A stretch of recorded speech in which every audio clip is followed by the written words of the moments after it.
Alalahanin natin si Lord Jesus at hindi lang natin siya alalahanin. Salamatan natin siya. Let's thank Him. Let's praise Him. Let's glorify Him. Let's worship Him in spirit and in truth. At higit sa lahat, let's love Him. Love Jesus more than anyone or anything in this world.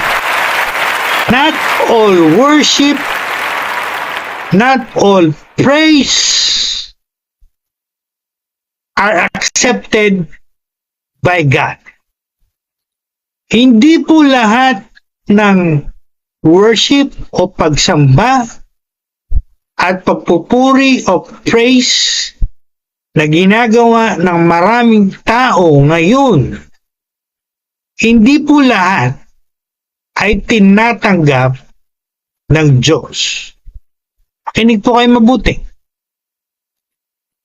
Lalo na po kung ang worship na yan, ang praise na yan, ay superficial, mababaw, emotional, nothing but emotion, and worse, hypocritical, full of hypocrisy.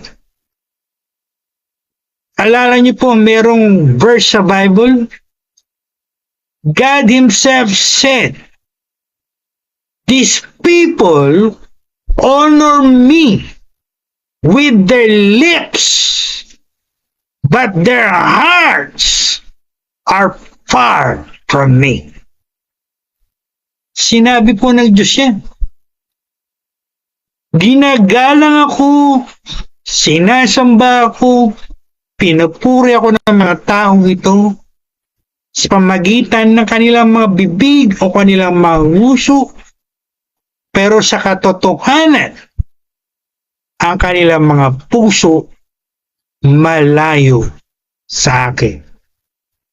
Sabi po ni Lord yan, thus saith the Lord. That's the word of the King of Kings. Hindi po yan salita ni Bishop Lopez.